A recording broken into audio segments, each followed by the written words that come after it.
اسلام ایک مکمل ضابطہ حیات ہے۔ چند عبادتوں پر مشتمل ایک دین سمجھنا یہ اسلام کے ساتھ زیادتی ہے۔ زندگی کے ہر شعبے میں اسلام ہمیں رہنمائی دیتا ہے۔ حقوق اللہ کی ادائیگی کی تلقین اور عدم ادائیگی پر شریعت اسلامیہ کی طرف سے جو تحدید اور جو سختی اور آخرت میں سزاؤں اور جہنم کی آگ کا جو وعدہ ہے وہ بھی ہمارے پیش نظر رہے، لیکن اس کے ساتھ ساتھ یہ بات بھی ہماری نظر میں رہنی چاہیے کہ اسلام نے حقوق اللہ کے ساتھ ساتھ حقوق العباد کے باب میں ہمیں سخت تلقین کی ہے اور بندوں کے حق ادا کرنے کی شریعت اسلامیہ میں سخت تاکید فرمائی گئی ہے۔ مدینہ شریف میں ایک خاتون کے بارے میں حضور علیہ السلام کو عرض کی گئی کہ وہ کثرت کے ساتھ نمازیں پڑھتی ہے، روزے رکھتی ہے، اور اس کے نیک اعمال کا تذکرہ حضور کے سامنے کیا گیا۔ آقا کریم علیہ السلام نے اس کے بارے میں کوئی رائے دینے سے قبل ارشاد فرمایا اس کا ہمسایوں کے ساتھ سلوک کیسا ہے۔ بعض بات ایسا ہوتا ہے کہ کسی شخص کے سجدوں کی کہانی سن لیں تو ہم بس وہی رک جاتے ہیں، اس کے دیگر معاملات کے بارے میں غور و فکر نہیں کرتے۔ حضرت عمر فاروق رضی اللہ تعالی عنہ کے پاس کسی شخص کا تذکرہ چلا تو کسی نے کہا بڑا اچھا آدمی ہے، تو آپ نے فرمایا تو نے اس کے ساتھ سفر کیا ہے؟ کہا نہیں۔ فرمایا تو نے اس کے ساتھ کوئی کاروبار کیا ہے؟ کہنے لگا نہیں۔ تو فرمایا پھر اپنی رائے کو محفوظ رکھو، جب تک تم اس کے ساتھ سفر نہیں کر لیتے اور لین دین نہیں کر لیتے اتنی دیر تک اس کے بارے کوئی قطعی رائے قائم نہ کرو۔ تو جب صحابہ نے اس عورت، اس خاتون کے بارے میں اس کی نیکیوں، اس کے سجدوں، اس کے روزوں کا تذکرہ کیا تو آقا کریم نے کوئی رائے دینے سے قبل ارشاد فرمایا کہ اس کا ہمسایوں کے ساتھ سلوک کیسا ہے۔ عرض کی حضور ہمسایوں کے ساتھ اس کا سلوک اچھا نہیں ہے، تو فرمایا وہ جہنمی ہے۔ اس طرح ایک عورت کا تذکرہ کیا گیا جس کی نمازیں معمول کی تھیں، لیکن ہمسایوں کے ساتھ اس کے سلوک کی صحابہ نے داستان بیان فرمائی تو اللہ تعالیٰ کے محبوب علیہ السلام نے ارشاد فرمایا وہ عورت جنتی ہے۔ قرآن مجید میں سورہ معون کے اندر اللہ تعالیٰ جل شانہ نے ان لوگوں کی مذمت کی ہے جو نماز تو پڑھتے ہیں لیکن ہمسایوں کے ساتھ اچھا سلوک نہیں کرتے۔ تو حقوق العباد کی شریعت اسلامیہ کے اندر سخت تلقین کی گئی ہے، لیکن ہمارا ایک مزاج ہے، ایک شخص شراب پیتا ہے ہم سارے اس سے نفرت کرتے ہیں کہ یہ شرابی ہے۔ یہ درست ہے کہ شراب پینا اچھا عمل نہیں ہے، لیکن اگر کوئی شخص غیبت کرتا ہے، اور بدقسمتی سے اس دور میں ہماری کوئی مجلس بھی غیبت سے خالی نہیں ہے، تو اس کے بارے میں ہمارے دل میں کوئی ایسے جذبات پیدا نہیں ہوتے، جبکہ غیبت بھی اسی طرح برا جرم ہے جس طرح شراب پینا کبیرہ گناہ ہے، اس طرح غیبت کرنا بھی کبیرہ گناہ ہے۔ بلکہ اللہ تعالیٰ نے قرآن مجید کے اندر ارشاد فرمایا تم میں سے کوئی پسند کرتا ہے کہ اپنے مردہ بھائی کا گوشت کھائے، جس طرح تم اس کو ناپسند کرتے ہو تو غیبت کو بھی ناپسند کرو۔ تو غیبت انتہائی برا عمل ہے، لیکن ہمارے معاشرے کے اندر بہتات ہے اس عمل کی، اور اس معاشرتی جرم کو ہم جرم ہی نہیں سمجھتے ہیں۔ تو دین ہمارے خواہشات کے تابع نہیں ہے، یہ موم کی ناک نہیں ہے کہ جس طرح چاہیں ہم کوئی رائے قائم کر لیں۔ اسلام نے ہمیں حقوق اللہ کی تلقین بھی کی ہے اور حقوق العباد کی ادائیگی کی تلقین بھی ہمیں فرمائی ہے۔ صحابہ کو ایک دن حضور نے پوچھا مفلس شخص کون ہے؟ عرض کی حضور جس کے پاس درہم و دینار نہ ہو؟ فرمایا نہیں، مفلس وہ شخص ہے جو کل قیامت کے دن اچھے اعمال کے ساتھ آئے گا، نمازوں روزوں کے ساتھ آئے گا، لیکن کسی کا حق غصب کیا ہوا ہوگا، کسی سے ظلم کیا ہوا ہوگا، تو اس کے بدلے میں کوئی نمازیں لے جائے گا، کوئی روزے لے جائے گا، تو وہ کنگال اور مفلس رہ جائے گا۔ علماء لکھتے ہیں کہ 2 پیسے اگر کسی کا قرض دینا ہو تو قیامت کے دن ان 2 پیسوں کے عوض میں 700 نماز با جماعت لے لی جائے گی، کیونکہ اس دن پیسے تو ہوں گے نہیں، عمل کی پونجی ہی ہوگی۔ تو مفلس وہ شخص ہوگا کہ جس کے اعمال تو بڑے ہوں گے لیکن اس نے کسی کے ساتھ ظلم کیا ہوگا، کسی کے ساتھ زیادتی کی ہوگی، کسی کا حق غصب کیا ہوگا، کسی کی امانت میں خیانت کی ہوگی، اور اس کی ساری نمازیں روزے جو ہیں اس معاملے میں چلے جائیں گے، اور وہ مفلس شخص ہوگا۔ وہ مفلس اور کنگال شخص حشر کے میدان میں ہوگا، اس کے پلے پھر کچھ بھی نہیں بچے گا۔ تو حقوق العباد کی ادائیگی از حد ضروری ہے۔ جن لوگوں کے حق ادا کرنے ہمارے اوپر لازم ہیں ان میں سے میاں اور بیوی ایک دوسرے کے حق ادا کریں۔ یہ ہمارے معاشرے کی ایک بنیادی اکائی ہے۔ اگر میاں بیوی خوش ہوں گے تو گھر خوش ہوگا، 2 خاندان خوش ہوں گے، رشتہ داری کے اندر حسن پیدا ہو جائے گا۔ لیکن اگر میاں اور بیوی کے باہم تعلق ٹھیک نہیں ہوں گے تو گھر برباد ہو جائے گا، اولاد کی تربیت خراب ہو جائے گی، 2 خاندان برباد ہو جائیں گے، رشتہ داری کا تعلق کمزور ہو جائے گا۔ تو شریعت اسلامیہ نے اس کی سخت تلقین کی۔ ایک صحابی نے عرض کی، حضور بیوی کا حق کیا ہے؟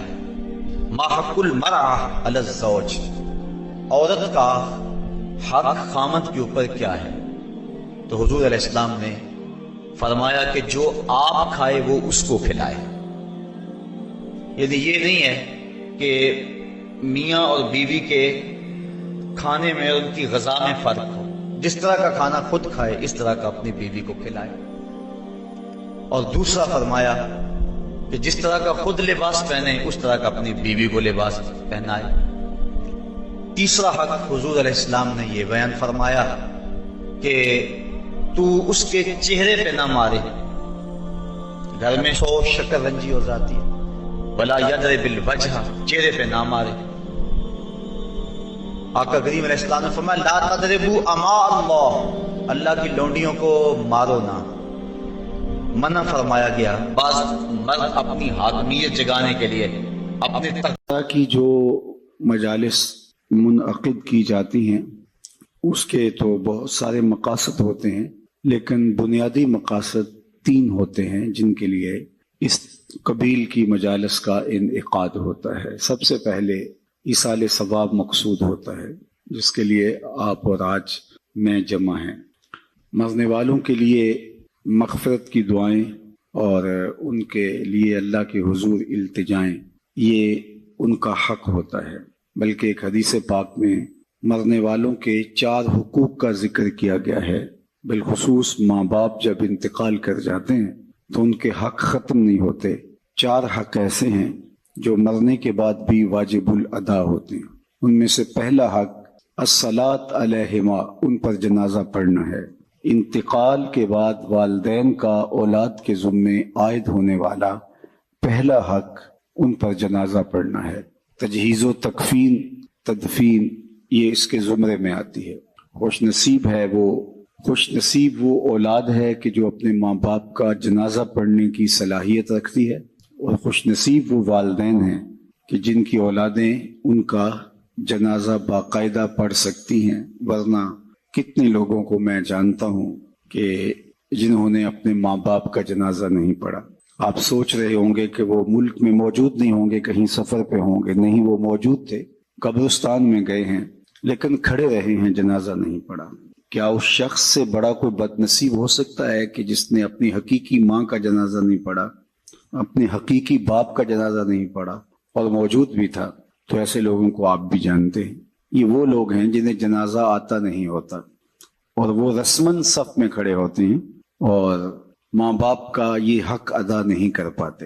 اور اس سے بڑی محرومی اور کیا ہو سکتی ہے کہ انسان اپنے ماں باپ کے جنازے میں کھڑے ہو کر کے ان کا یہ حق بھی ادا نہ کر پائے۔ دوسرا حق ماں باپ کا جو اولاد کے ذمے عائد ہوتا ہے وہ ہے استغفار لہما، ان کے لیے بخشش کی دعائیں کرنا۔ زندگی کے اندر ماں باپ کی خدمت کے بہت سارے طریقے ہیں، ان کی خوشنودی حاصل کرنے کے بہت سارے ذرائع ہیں۔ آپ ان کے پاؤں دبا سکتے ہیں، انواع و اقسام کے پھل ان کو دے کر کے ان کی خوشنودی حاصل کر سکتے ہیں، ان کی خوشی کے جو بھی سامان ہیں آپ وہ کر سکتے ہیں۔ ان کے مزاج سے آشنائی کی وجہ سے آپ جانتے ہیں کہ یہ کن باتوں سے خوش ہوتے ہیں، لیکن جب انتقال کر جاتے ہیں تو پھر یہ سارے ذرائع ختم ہو جاتے ہیں۔ تو پھر ان کے لیے ان کی خوشنودی حاصل کرنے کے لیے دوسرا حق ماں باپ کا ان کے لیے استغفار کرنا ہے۔ اور مرنے والوں کو انتقال کے بعد سب سے زیادہ ضرورت دعاؤں کی ہوتی ہے۔ مل میت فی القبر الا کالغریق المتغوص فی البحر ینتظر دعوتا، اللہ کے محبوب علیہ السلام نے ارشاد فرمایا جب ہم کسی شخص کو قبر میں دفن کر کے واپس پلٹتے ہیں تو اس کی حالت ایسے ہوتی ہے جس طرح کوئی شخص پانی میں غوطے کھا رہا ہو اور فریاد کر رہا ہو۔ کل غریق المتغوص، دو لفظ بیان فرمائے، ایک تو غرق ہونے والا، ڈوبنے کی کیفیت، اور دوسرا المتغوص، فریاد کرنے والا۔ اس آڑے اور مشکل وقت میں اپنے پسماندگان کی طرف سے اگر اسے کسی چیز کا انتظار ہوتا ہے، ینتظر دعوتاً، وہ دعا کا انتظار ہوتا ہے، کسی کے میرے لیے ہاتھ اٹھ جائیں اور میرے لیے کوئی دعا کر دے۔ تو اللہ بندوں کے اٹھے ہوئے ہاتھ خالی نہیں موڑتا۔ ان ربکم حیی کریم یستحیی من عبدہ اذا رفع یدیہ الیہ ان یردہما صفرا، تمہارا رب حیا کرنے والا کریم ہے، بندے جب اس کے سامنے ہاتھ پھیلا کے دعا مانگتے ہیں اللہ فرماتا ہے مجھے شرم آتی ہے ان کے اٹھے ہوئے ہاتھ خالی کیسے موڑ دوں۔ بندوں کے اٹھے ہوئے ہاتھوں کی وہ لاج رکھتا ہے اور خالی نہیں موڑتا، چونکہ وہ کریم ہے۔ جتنے لوگ آپ بیٹھے ہیں اتنے لوگ کسی دنیا دار کے ڈیرے پہ جا کے کوئی ایسی چیز طلب کریں جس کا دینا اس کے لیے مشکل نہ ہو اور دینے سے خاص فرق بھی نہ پڑتا ہو، تو مجھے بتائیں کہ اتنے لوگ اگر اٹھ کے کسی کے ڈیرے پہ چلے جائیں اور اس سے وہ چیز مانگیں جس کا دینا اس کے لیے آسان ہو، تو کیا وہ اتنے لوگوں کو خالی موڑ سکتا ہے؟ خاندانی شخص ہوگا تو وہ کہے گا ڈیرہ داری کی شان کے خلاف ہے کہ اتنے لوگ میری دہلیز پہ چل کے آگے ہیں اور مجھے کوئی خاص فرق بھی نہیں پڑتا ان کے مطالبہ کو پورا کرتے ہوئے، تو وہ ضرور اس مطالبہ کو پورا کرے گا۔ وہ کہے گا یہ ڈیرہ داری کی شان کے خلاف ہے کہ اتنے لوگوں کو خالی لٹا دوں۔ اللہ کہتا ہے یہ میری شان کے خلاف ہے کہ میرا بندہ جب میرے سامنے ہاتھ پھیلا کے دعا مانگتا ہے تو میں اس کو خالی لٹا دوں۔ ان ربکم حیی کریم یستحیی من عبدہ اذا رفع یدیہ الیہ ان یردہما صفرا، جب ہاتھ پھیلا کے وہ میرے حضور حاضر ہوتے ہیں اور میرے سے التجا کرتے ہیں تو اللہ فرماتا ہے کہ میں ان کو خالی نہیں موڑتا، چونکہ میں کریم ہوں اور مجھے خالی موڑتے ہوئے حیا آتی ہے، مجھے شرم آتی ہے کہ میں ان کو خالی موڑ دوں، چونکہ اگر میں نے بھی خالی موڑ دیا تو وہ اور تو کوئی در نہیں ہے جہاں جا کے وہ جھولی پھیلائیں گے اور جہاں جا کے وہ اپنے ہاتھ پھیلا کے دستے طلب دراز کر کے مانگیں گے۔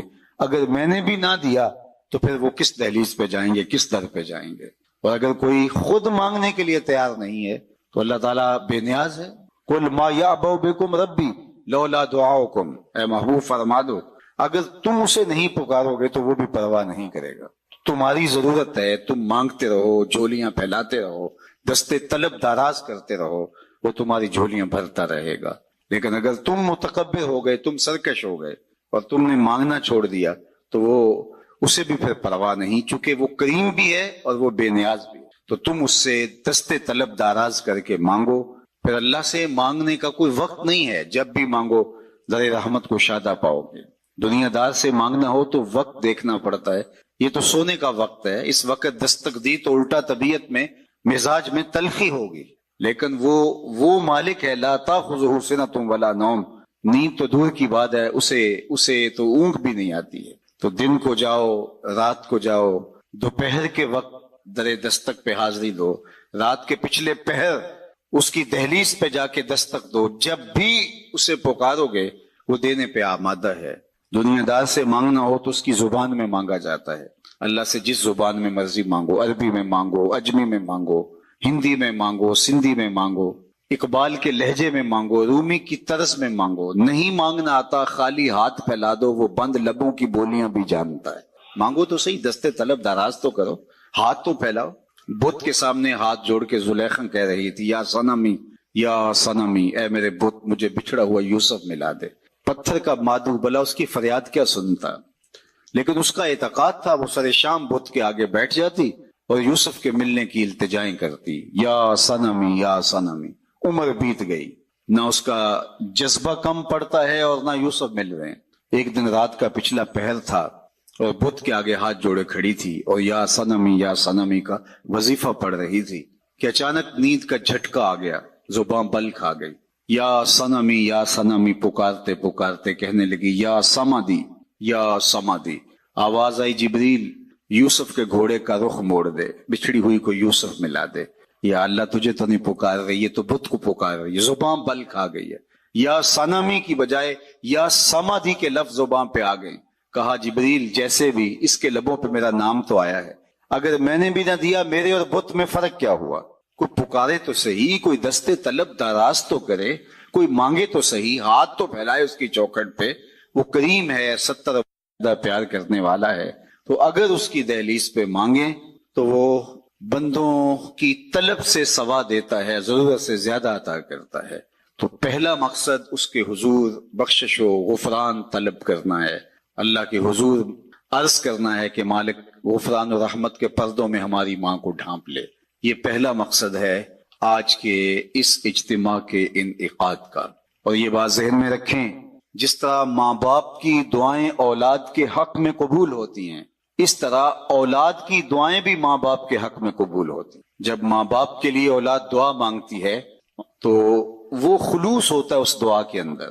میں نے کتب تصوف میں پڑھا اور ایک حدیث اس کی تائید میں بھی مل گئی، جس شخص نے روزانہ معمول بنا لیا کہ اپنے ماں باپ کے لیے اہتمام سے دعا کرتا ہے، ساری زندگی اس کے رزق میں بے برکتی نہیں آ سکتی۔ یہ آسان سا نسخہ ہے، ماں باپ زندہ ہیں تب بھی، ماں باپ انتقال کر گئے ہیں تب بھی۔ روزانہ ایک وقت متعین کر لیں اور خاص طور پہ ان کے لیے دعا کریں۔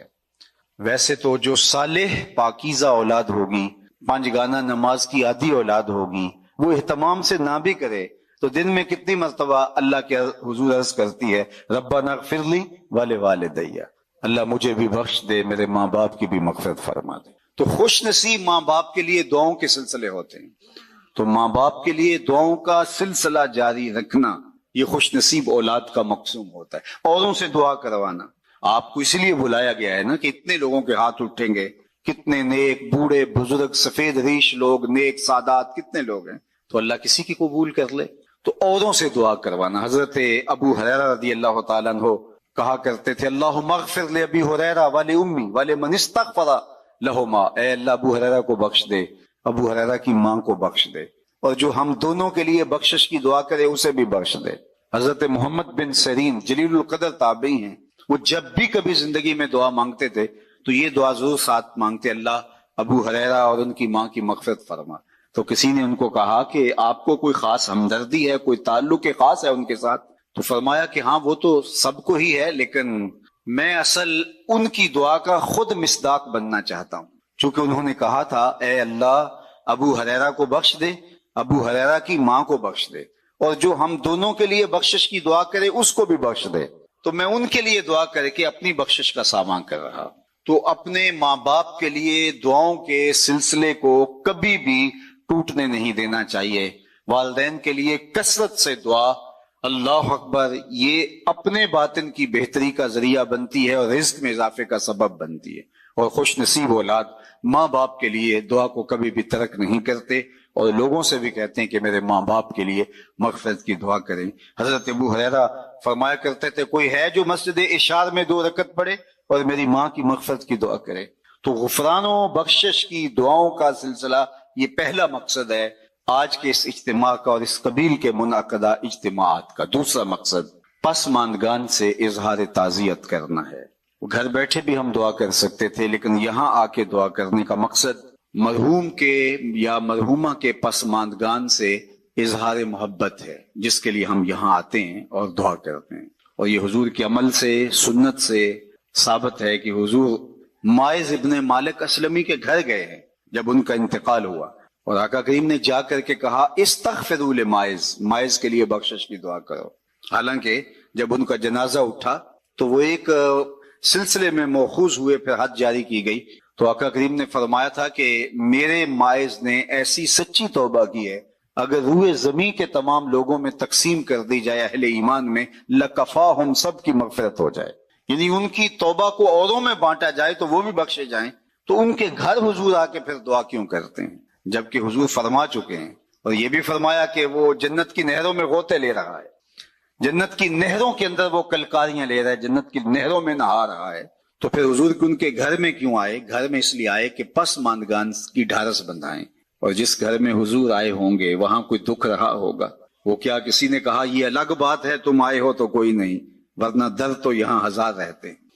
تیسرا مقصد جو ہے وہ ہمارا دوسرا مقصد پسماندگان کے ساتھ تعلق کو نبھانا ہے، یعنی یہ تینوں مقاصد جو چیدہ میں نے عرض کیے، تینوں مقاصد تین اشخاص سے جڑے ہیں، پہلا مرنے والے کی ذات سے، دوسرا پسماندگان سے، اور تیسرا ہمارے اپنے وجود سے۔ مرنے والے کے لیے دعا، اور ہماری دعاؤں کی انہیں ضرورت ہے، اگر وہ اللہ کے کرم سے، اللہ کے فضل سے اللہ نے ان کو غفران و رحمت کے پردوں میں ڈھانپ لیا تو درجے بلند ہوتے ہیں دعاؤں سے۔ اور دوسرا مقصد پسماندگان سے تعزیت۔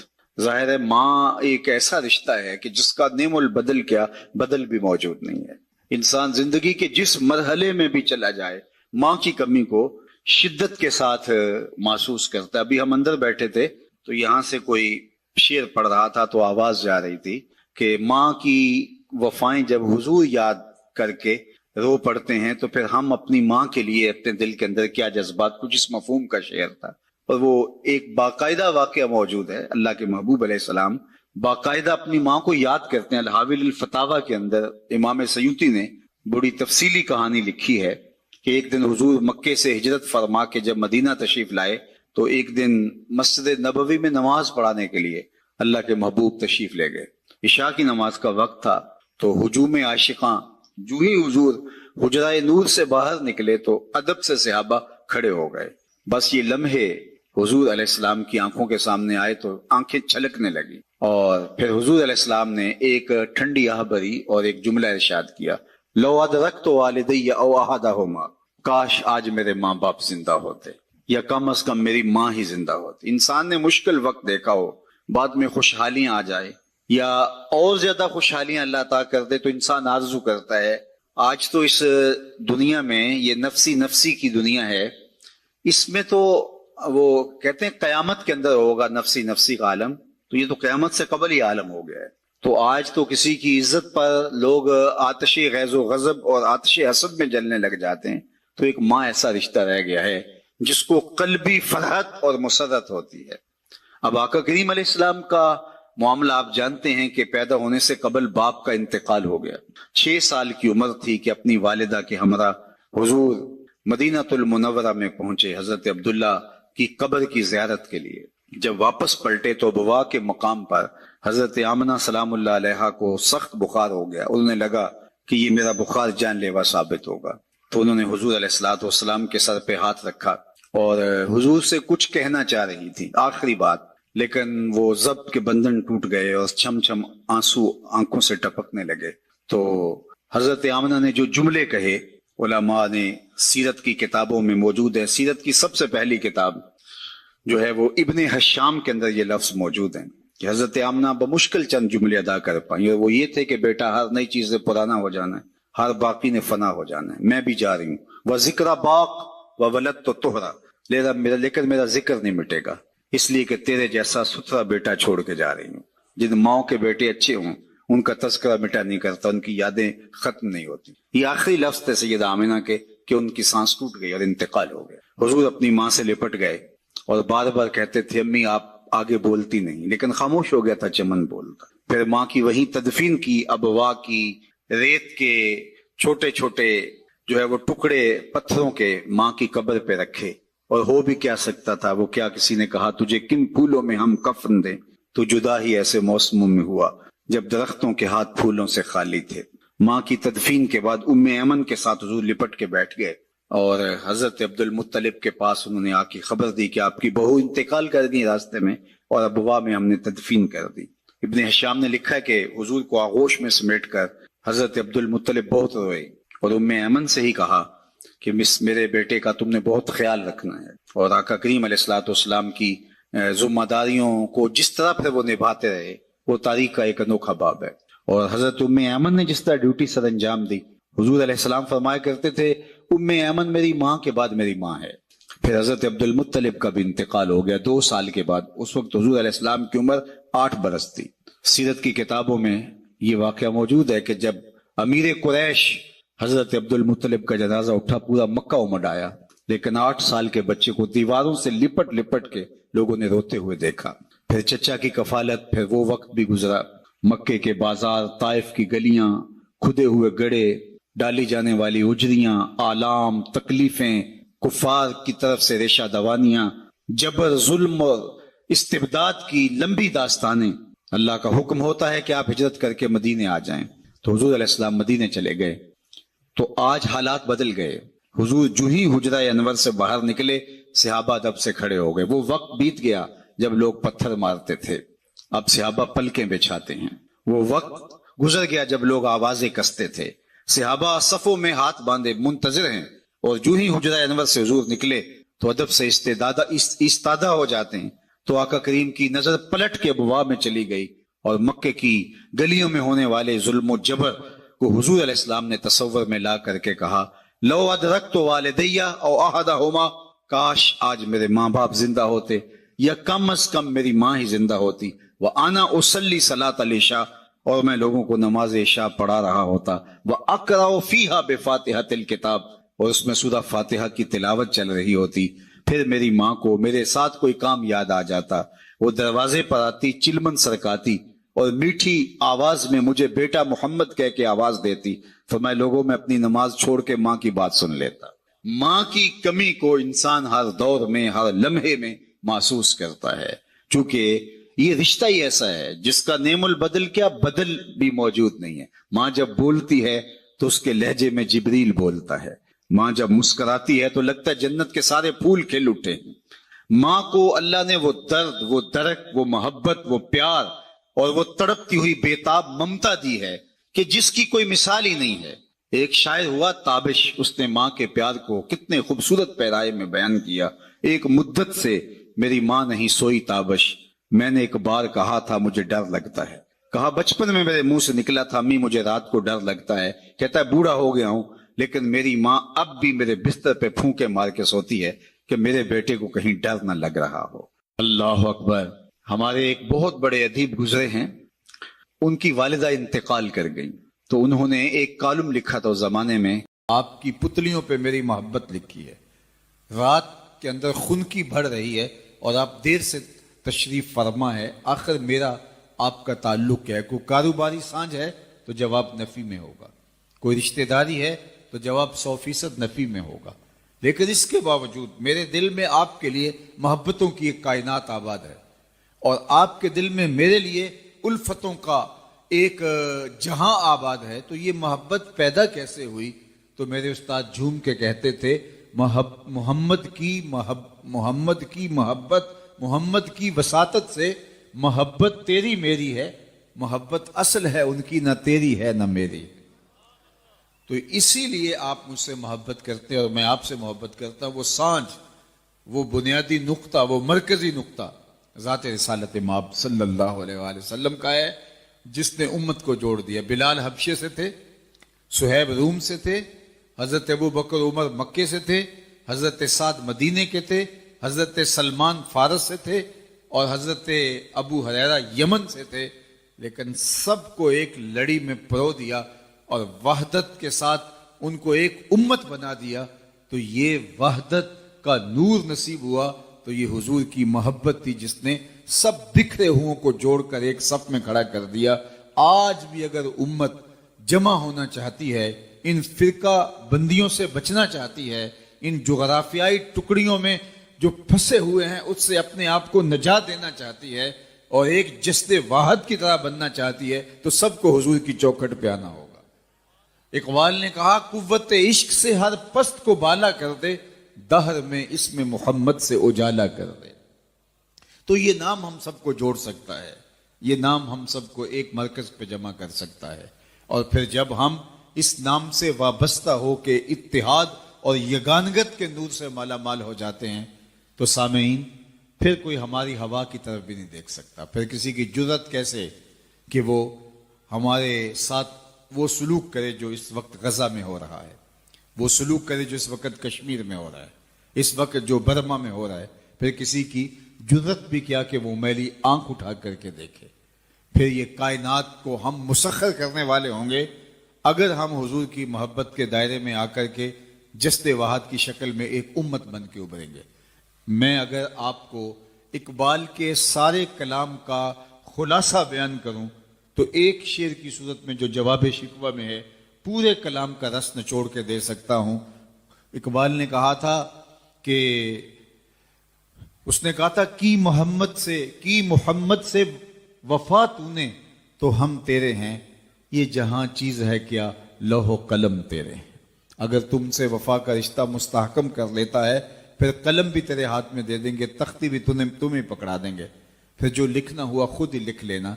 پھر تیری تقدیر کے فیصلے واشنگٹن میں نہیں ہوں گے, پھر تیرے اوپر فیصلے سونپے نہیں جائیں گے, پھر تجھے نکات نہیں دیے جائیں گے کہ ان کے اوپر بن پڑے تمہیں سائن کرنے ہوں گے, دستخط کرنے ہوں گے. پھر ایسا نہیں ہوگا بلکہ خدا بندے سے خود پوچھے گا بتا تیری رضا کیا ہے. لیکن شرط کیا ہے کہ یہ حضور کے ساتھ وفا کے رشتے کو مستحکم اور مضبوط کرنا ہے.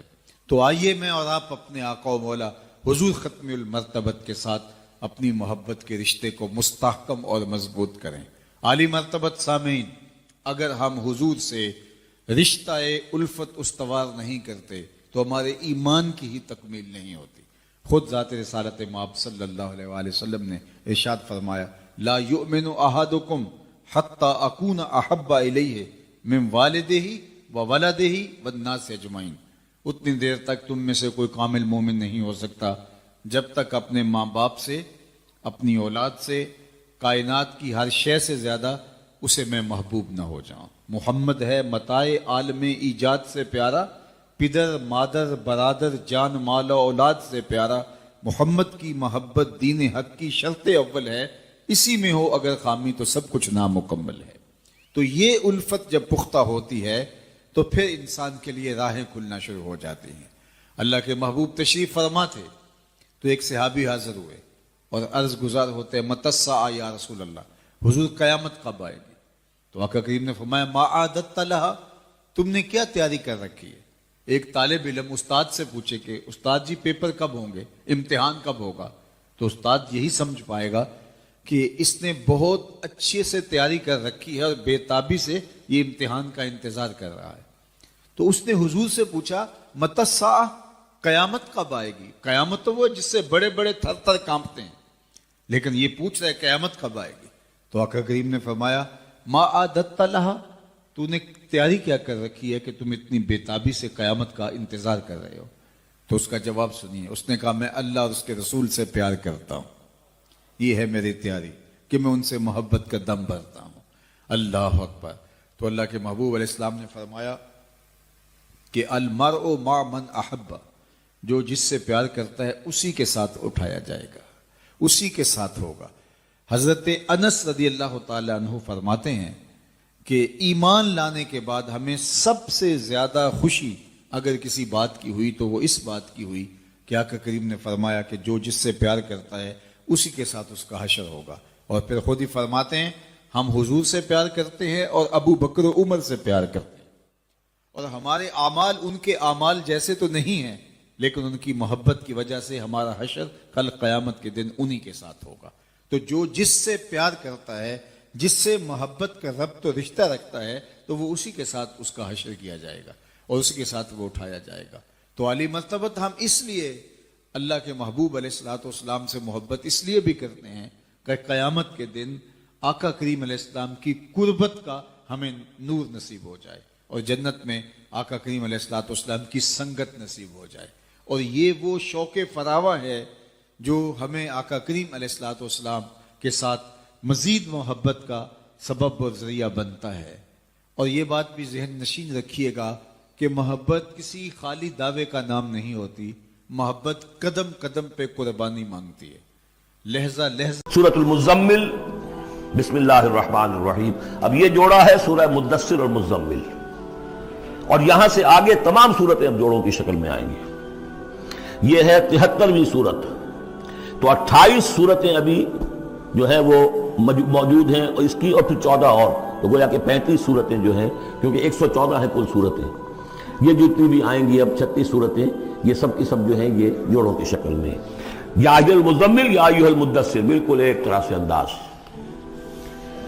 یا ایھا المزمل، اے کمبل میں لپٹ کر لیٹنے والے، صلی اللہ علیہ وسلم. فداہ آباؤنا و امہاتنا، قم اللیل الا قلیلا، کھڑے رہا کرو رات کو سوائے اس کے تھوڑے سے حصے کے. قیام اللیل کی حقیقت یہاں سمجھ لیجئے. حدیثیں سنتے ہیں آپ جمعوں کے اندر، سب نے سنی ہوگی، من قام رمضان ایمانا و احتسابا. اب وہ قیام کیا ہوتا ہے؟ 1 گھنٹے کا. تراویح 20 پڑھی گئی، بلکہ عشاء وشاء سب ملا کے 1.5 گھنٹے میں فارغ ہو کے آ گئے. قیام اللیل کا نصاب یہ ہے. من قام رمضان ایمان، وہ تو حضرت عمر نے بہت بڑا صحیح فیصلہ کیا کہ عوام کے لیے جنہیں اینٹیں دھونی ہے، کسی چلانی ہے، ان کے لیے ممکن نہیں ہے، لیکن خاص طور پر جنہیں اللہ نے سہولت دے دی ہو، جو ہر سال 1 مہینے کی چھٹی لے سکتے ہیں، بجائے وہ سیر کرنے کے لیے چھٹیاں لیں، وہ 1 مہینے کی چھٹی لیا کریں نا رمضان کی. قیام اللیل سے صحیح طور سے اس کی برکات سے مستفید ہو، راتوں کو جاگے. یا ایھا المزمل قم اللیل الا قلیلا، کھڑے رہا کرو رات کو سوائے اس کے تھوڑے سے حصے کے. نصفہ، آدھا اس کا، اب انقص منہ قلیلا، یا اس میں سے کچھ کم کر لیں یعنی تہائی. او زد علیہ، یا اس میں بڑھائیے یعنی 2/3. ورتل القرآن ترتیلا، اور ٹھہر ٹھہر کر رک رک کر قرآن پڑھتے جائیے. قیام اللیل کے ساتھ اصل ہے قرآن. چنانچہ اس کے بعد جب اس کا خلاصہ نکال دیا گیا اس قیام اللیل کا، تہجد کی نماز وہ اب مختصر کر دی گئی. جب فرض نمازیں آ گئی تو قیام اللیل اب ختم ہوا، اب وہ تہجد کی نماز ہے. وَمِنَ اللَّيْلِ فَتَہجد بِهِ، اس قرآن کے ساتھ تہجد. یہ نہیں کہ وہ تو یاد ہی نہیں قرآن، تو چند صورتیں ہیں وہ 8 رکعتیں پڑھی اور پھر بیٹھ گئے کسی اور طرح کے ذکر میں، وہ تہجد نہیں ہے. قرآن کے ساتھ اس کے لیے قرآن یاد کرو. رتل القرآن ترتیلا، ترتیل کہتے ہیں ٹھہر ٹھہر کر ایک لفظ پر غور کرتے ہوئے قرآن کو پڑھنا. انا سنلقی علیک قولا ثقیلا، ہم عنقریب آپ پر ایک بہت بھاری بوجھ ڈالنے والے. اس سورہ مبارکہ کی ابتدائی آیات جو ہیں غالباً 9، یہ تیسری وحی ہیں جو محمد عربی صلی اللہ علیہ وسلم پر آئی ہے. اور جو چوتھی وحی آئے گی وہ سورہ مدثر میں ہے، جس میں حکم ہے تبلیغ کا. وہ بھاری وزن آنے والا ہے آپ کے کاندھے پر، اب آپ کو تیاری کر لینی چاہیے. تیاری کیا ہے؟ اگرچہ آپ پہلے سے معراج انسانیت پر فائز ہیں، تاہم اس بار نبوت اور کار رسالت کی ذمہ داریاں اٹھانے کے لیے ابھی آپ کو کچھ اور ریاضت کرنی پڑے گی. راتوں کو کھڑے رہے، قرآن کو اپنے اندر جذب کریں. ان ناشیۃ اللیل ہی اشد وطئا واقوم قیلا، یقیناً رات کا یہ جاگنا یہی تو ہے کہ جو خوب مضبوط ہے، مؤثر ہے نفس کو کچلنے میں. واقوم قیلا، اور جو قول ہوتا ہے وہ بھی سیدھا ہوتا ہے. سکون ہے، اطمینان ہے، اس وقت آپ کے اور رب کے درمیان کوئی حجاب نہیں. ان لک فی النہار سبحا طویلا، دن کے اوقات میں تو آپ کے لیے بڑی مشقت ہے، مصروفیت ہے. کبھی کوئی آیا کہہ گیا یہ تو مجنون ہے، اب آپ کے دل میں کدورت ہو گئی پیدا، کچھ نہ کچھ تکدر پیدا ہو گیا. رات کو کچھ نہیں ہے، آپ ہے اور آپ کا رب ہے. وَاذْكُرِ اسْمَ رَبِّكَ وَتَبَتَّلْ إِلَيْهِ تَبْتِيلًا، اپنے رب کا نام جپا کرو اور بالکل ہر طرف سے کٹ کر اسی کے ہو جاؤ. تبتل اس کو کہتے ہیں. لیکن یہ کہ بے ہما اور باہما سب کے ساتھ رہو، سمجھیے اپنے آپ کو جیسے قیامت کے دن کھڑے ہونا ہے اکیلے، کوئی ساتھ نہیں آئے گا، نہ بیٹا نہ بیٹی، نہ بیوی نہ شوہر، نہ باپ نہ ماں، کچھ نہیں.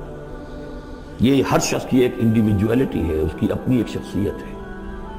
لیکن دعوت کے لیے، تبلیغ کے لیے آپ کو لوگوں کے ساتھ رہنا ہے. لیکن آپ کے ذہنی رشتے، توقعات، امیدیں، دوستیاں، قلبی رشتے کٹ جانے چاہیے. سب سے کٹ کر صرف اللہ کے ساتھ رشتہ. رب المشرق والمغرب، وہ تو رب ہے مشرق کا بھی مغرب کا بھی، لا الہ الا ہو، اس کے سوا کوئی معبود نہیں. فاتخذہ وکیلا، بس اسی کو پکڑ لیجئے اپنا جو ہے کارساز. وَاصْبِرْ عَلَىٰ مَا يَقُولُونَ وَاهْجُرْهُمْ حَجْرًا جَمِيلًا، اور جو کچھ یہ کہہ رہے ہیں اس پر صبر کیجئے. یہ مجنون کہہ رہے ہیں، شاعر کہہ رہے ہیں، ساحر کہہ رہے ہیں، وہ کہہ رہے ہیں، صبر کیجئے. وَاهْجُرْهُمْ حَجْرًا جَمِيلًا، ان سے تعلق منقطع کیجئے لیکن خوبصورتی کے ساتھ. لٹ مار کے علیحدہ نہیں ہونا ہے، قالوا سلاما، علیحدہ بھی ہونا ہے، وَإِذَا خَاطَبَهُمُ الْجَاهِلُونَ قَالُوا سَلَامًا، خوبصورتی کے ساتھ، تاکہ آج یہ بات نہیں سن رہے تو کل دوبارہ ان سے ملنے کا موقع ہو تاکہ بات کی جا سکے. یہ بالکل ابتدائی دور کی بات ہے.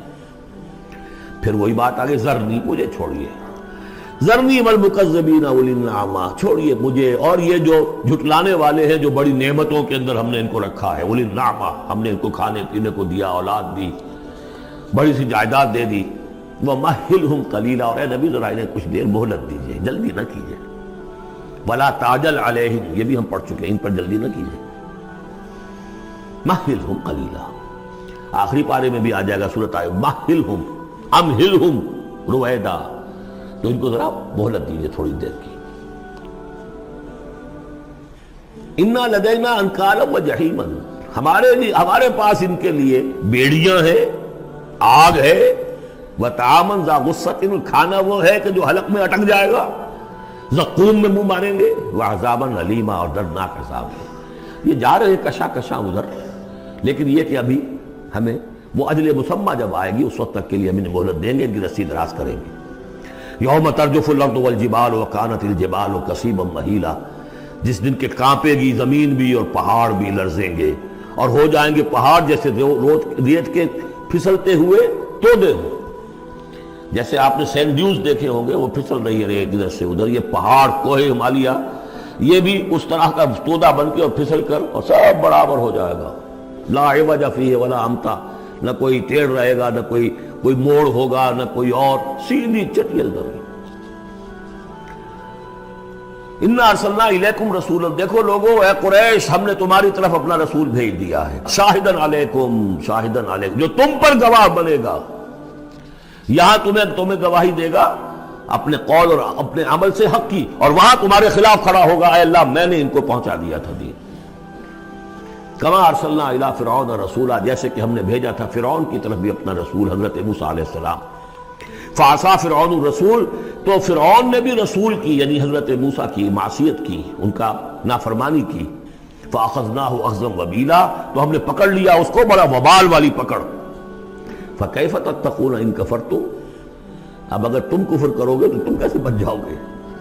فرعون نہیں بچا، قوم نوح نہیں بچی، قوم عاد نہیں بچی، قوم سمود نہیں بچی، قوم شعیب نہیں بچی، عمورہ اور صدوم کی بستیاں نہیں بسی، تم کیسے بچ جاؤ گے؟